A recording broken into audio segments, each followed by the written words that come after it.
They thought she was a rookie. One shot from 9,000 meters left elite snipers speechless. Nobody paid attention to her when she walked in. The training range was set up in the middle of a flat desert, far from any city, far from any noise. Dust was still floating in the early morning air when the trucks arrived. Soldiers stepped out one by one, dropping bags, stretching their backs, looking around at the long stretch of open land ahead of them. Everyone was talking, making jokes, checking their gear. It was the kind of easy morning conversation that happens before something serious begins. She stepped down from the last truck quietly. No big entrance. No loud greeting to anyone. She was carrying a long, hard case, the kind you use for a precision rifle, and a small backpack. She looked around once, then walked to the check-in table without saying a word to anyone. Her name was Sergeant Nadia Reeves. She was 27 years old, medium height, with short hair and steady eyes. On paper, she worked in logistics. That's the part of the military that handles supplies, movement of goods, transport planning. Not exactly what you'd expect from someone who showed up to one of the most competitive long-range shooting evaluations in the country. The senior instructor, a man named Master Sergeant Holloway, looked at her paperwork twice. He had been running these evaluations for over a decade.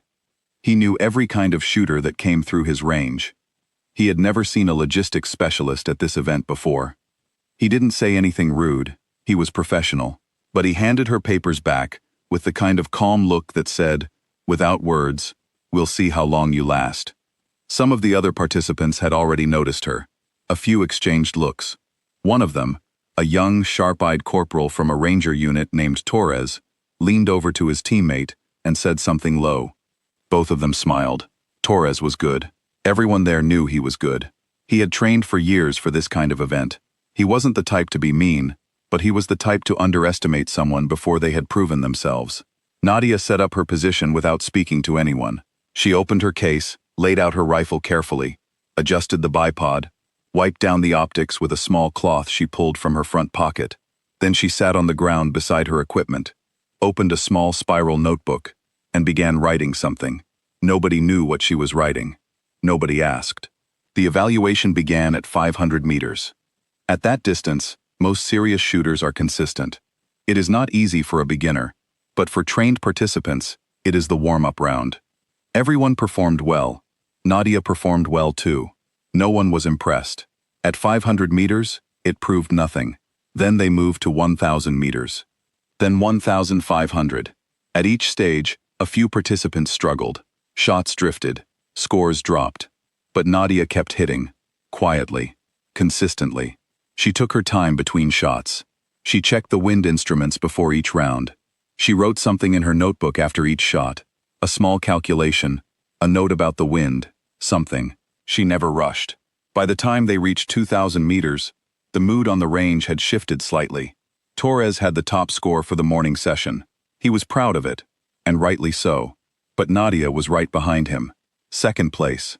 At 2,000 meters. From a logistics sergeant who no one had heard of, Holloway walked past her position and glanced at her notebook, then glanced at her rifle. He didn't say anything, but he stopped smiling the way he had been smiling in the morning. At 2,500 meters, the field started to thin. That is a brutal distance. The bullet takes more than 2 seconds to reach the target. Wind doesn't stay the same. Temperature changes between you and the target. The atmosphere itself becomes your enemy. 3 participants withdrew that afternoon. Equipment issues, shoulder pain, personal decisions. No judgment. It's an extremely hard event. Nadia did not withdraw. She lay down at her position, took her time, made her adjustments, and fired. She hit.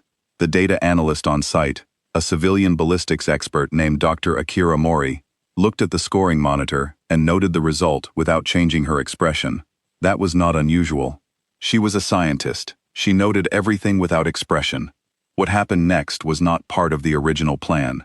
At the end of the second day, after the standard evaluation distances were complete, the committee made an announcement. They were offering an optional extension round. It was not a competition. It was not scored for placement. It was, as one committee member described it, a data collection exercise. The target distance was 9,000 meters. To put that in a way that makes sense, 9,000 meters is roughly 5.6 miles. Think about that for a moment. If you walked out of your door right now and went 5.6 miles in a straight line, that is how far the target was. At that distance, the bullet would be traveling through the air for more than 15 seconds before it reached anything. The Earth actually rotates slightly beneath it during that time. The curvature of the planet has to be accounted for in the math. The wind layers between the shooter and the target can change completely, 2 or 3 times before the bullet arrives. There is no confirmed human record of hitting a target at that distance under field conditions. None. Most participants passed on the extension round. A few of them tried it, understanding that a miss was the expected result. Holloway himself took a shot as a demonstration, not out of arrogance, but because he believed in showing the participants what the experience felt like, even without expectation of hitting. His round landed 14 meters off the target panel. For 9,000 meters, that was remarkable. The room acknowledged it. He nodded, accepted it, and stepped aside. Then Nadia raised her hand. There was a pause. Holloway looked at her. The committee looked at her. Torres looked at her.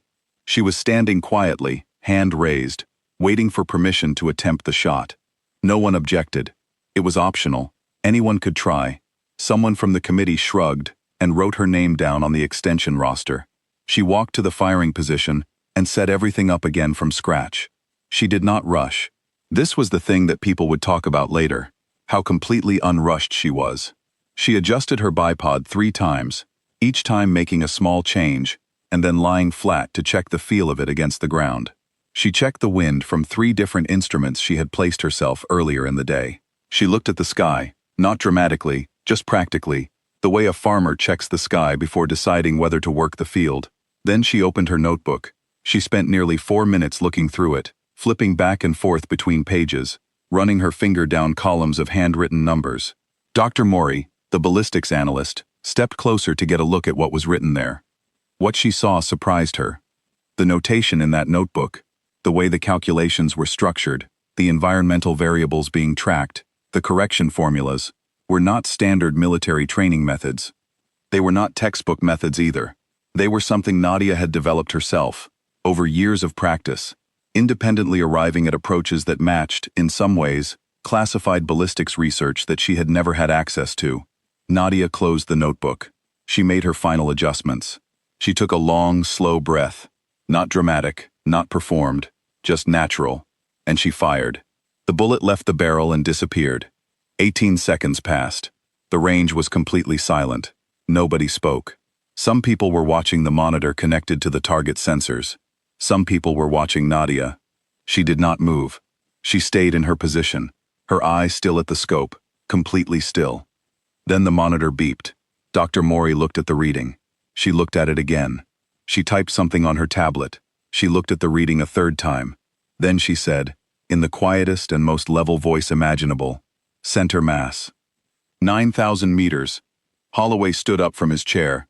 He didn't say anything. He didn't cheer or clap or call out. He simply stood up.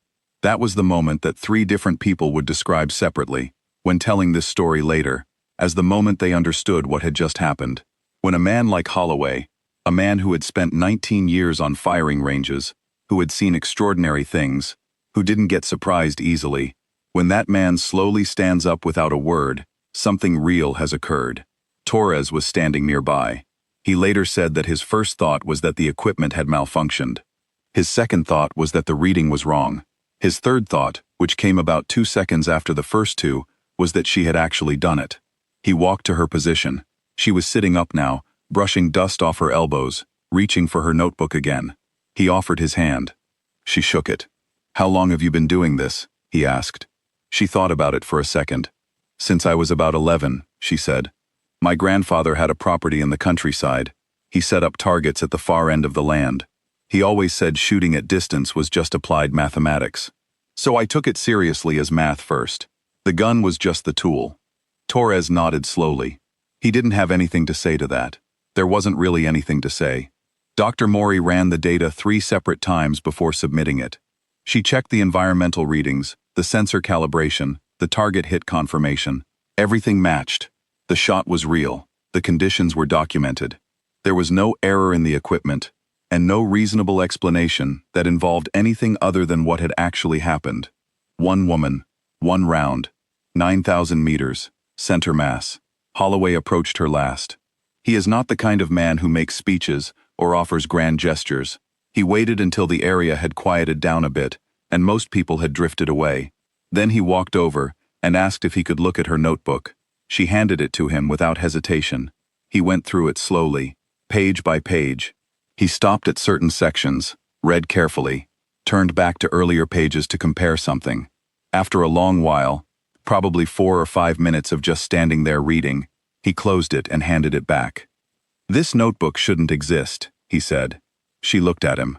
"I mean that as a compliment," he said. "What's written in here, these correction systems, these environmental tables you built yourself, people spend careers inside classified programs and don't get to this. You got here in a field, shooting at tin cans, on your grandfather's land." She didn't respond to that with anything big. She just nodded once, the way people nod when something said is accurate and they already knew it. In the days that followed, the evaluation committee submitted their report. The 9,000-meter shot was documented as a non-competition data point, which meant it didn't change placement scores or official rankings. But it was real, and it was in the record. Dr. Mori's analysis was incorporated into a larger ballistics research program. The methods inside that notebook, photographed, studied, compared, were eventually described by the research team as independently developed field-level innovations. Nadia was approached shortly after about joining a specialized program. She accepted, not because she needed the recognition. Looking back at everything she had done, the thousands of hours on her grandfather's land, the notebooks full of calculations, the quiet years of working a job that had nothing to do with what she was actually capable of, it was clear she had never been doing any of this for recognition. She was doing it because she found it genuinely interesting. The problem, the wind, the math, the long, patient discipline of doing something correctly when no one was watching. The story spread slowly through certain circles. Not publicly. This was a military evaluation program, and operational details don't go on the front page. But in the informal way that extraordinary things get passed along, in mess halls, in training facilities, in the conversations that veterans have when they're allowed to talk freely, the story moved. And it was always told the same way. There was a woman.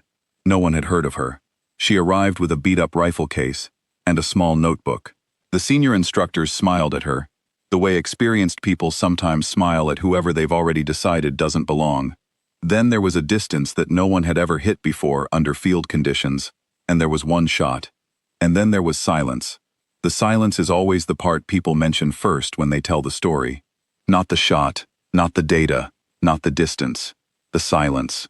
Because when 18 seconds pass, and a bullet finds something that no one believed it could reach, when a room full of trained, experienced, confident people goes completely quiet, that silence says more than any number on a scoring monitor ever could. It says, we were wrong about her, and we knew it the moment it happened. Nadia never made a big deal out of any of it. She packed her notebook into her bag, broke down her rifle, loaded her case back into the truck, and left the range the same way she arrived, quietly, without announcement, without needing anyone to make a fuss. Some people carry their proof loudly. They show you their certificates. They remind you of their record. Some people just put the bullet where it needs to go and let the silence do the talking. End.